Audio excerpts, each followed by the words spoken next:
दोस्तों, आज की इस वीडियो में हम आपको दुनिया के एक ऐसे मुसलमान मुल्क के बारे में बताने जा रहे हैं जिस मुल्क की लड़कियों को दुनिया की सबसे खूबसूरत तरीन लड़कियों का एजाज हासिल है। एक ऐसा मुल्क जहां पर एक अजीब रिवाज के तहत बच्चों की पैदाइश के फौरन बाद उसके जिस्म पर नमक मल दिया जाता है। एक ऐसा मुल्क जहां पर हर साल दुनिया के सबसे ज्यादा टूरिस्ट घूमने के लिए आते हैं। दोस्तों, ये मुल्क कोई और नहीं बल्कि एशिया का एक इंतहाई खूबसूरत मुल्क तुर्की है। दोस्तों, इस मुल्क के बारे में मजीद दिलचस्प हकायक बताने से कबल आप सब से हमारा एक छोटा सा सवाल कि आप हमारी ये वीडियो किस मुल्क और किस शहर से बैठकर देख रहे हैं। कमेंट्स बॉक्स में अपने शहर का नाम जरूर टाइप कीजिएगा। दोस्तों, तुर्की का official name Republic of Turkey है। तुर्की का दारुल हुकूमत अंकारा है और इस्तांबुल को तुर्की का सबसे बड़ा शहर होने का एजाज हासिल है। इसके अलावा इस्तांबुल में मौजूद बास्फोरस ब्रिज पूरी दुनिया में वाहिद एक ऐसा ब्रिज है जो 2 कॉन्टिनेंट में फैला हुआ है। इसके एक तरफ एशिया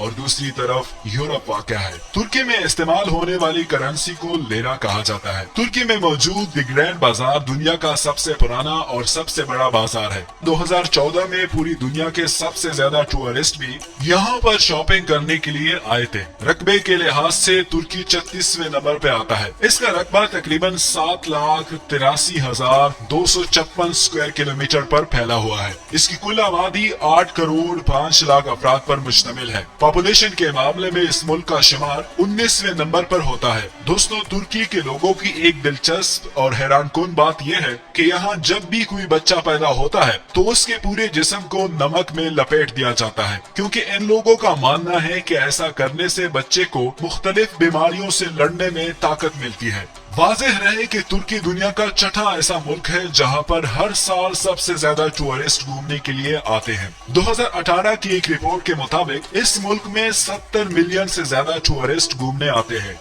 और इसकी सबसे बड़ी वजह यहाँ पर मौजूद बीचेस हैं। इन बीचेस की कुल तादाद 383 के करीब है, जहाँ पर आपको हर तरफ ऐसा सहर अंगेज माहौल नजर आएगा कि आप इसके अंदर डूब जाएंगे। दोस्तों, अगर बात की जाए तुर्की की लड़कियों की तो तुर्किश लड़कियों को दुनिया की सबसे खूबसूरत तरीन लड़कियों का एजाज हासिल है। 5 फुट 7 इंच की औसत लंबाई वाली इन तुर्किश लड़कियों का रंग ठंडी हवाओं की वजह से बेहद गोरा होता है। एशिया और यूरोप दोनों के कल्चर के होने की वजह से तुर्किश लड़कियों में दोनों कॉन्टिनेंट की खूबसूरती पाई जाती है। यही वजह है कि इनको दुनिया की सबसे खूबसूरत औरतों में से एक माना जाता है। तुर्की का इस्तांबुल शहर दुनिया का वाहिद ऐसा शहर है जो 2 बड़े सगीर में फैला हुआ है। इसका 30% हिस्सा यूरोप में और 97% हिस्सा एशिया में मौजूद है। इसके अलावा इसको तुर्की का सबसे बड़ा शहर होने का एजाज भी हासिल है। इससे पहले ये शहर कुस्तुनतुनिया के नाम से जाना जाता था। तुर्की का शुमार उन टॉप 5 ममालिक में भी होता है जहां चाय सबसे ज्यादा प्रोड्यूस की जाती है।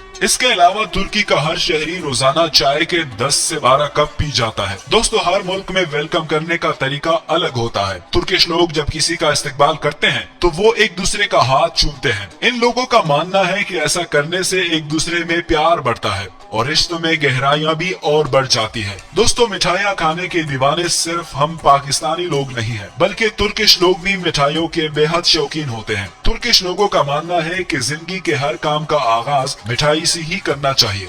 यही वजह है कि यहाँ पर आपको कई तरह की मिठाइयाँ देखने को मिल जाएंगी। दोस्तों, पूरी दुनिया में तुर्की वो पहला मुस्लिम मुल्क है जिसने सबसे पहले औरतों को वोट देने का हक दिया था। इस मुल्क में पाई जाने वाली चिड़िया को ये लोग हिंदी बोलते हैं, क्योंकि इन लोगों का मानना है कि चिड़िया सबसे पहले हिंदुस्तान में पैदा हुई थी। इसके अलावा दुनिया का 5वां सबसे महंगा घर भी तुर्की में मौजूद है। ग्रे वुल्फ तुर्की का नेशनल जानवर है और कबाब को तुर्की का नेशनल फूड होने का एजाज हासिल है। इस मुल्क के मजहब की अगर बात की जाए तो इस मुल्क में 98% लोग इस्लाम, जबकि 0.03% लोग ईसाईयत और 0.02% लोग यहूदियत को मानते हैं। इसके अलावा तुर्की पूरी दुनिया में वो वाहिद मुल्क है जहाँ सबसे ज्यादा मसाजिद मौजूद है, जिनकी कुल तादाद तकरीबन 83,000 के करीब है। दोस्तों, जिस जगह पर आज तुर्की आबाद है, इस जगह पर सबसे पहले काई नामी बाशिंदों ने आकर रहना शुरू कर दिया था। इसके बाद आहिस्ता आहिस्ता यहाँ पर यूरोप के लोगों ने भी आकर रहना शुरू कर दिया। वक्त अपनी मखसूस रफ्तार से गुजरता गया और इस इलाके को यूनान के सिकंदर आजम ने फतह कर लिया, लेकिन इसके जानशीन इतनी बड़ी सल्तनत को संभाल ना सके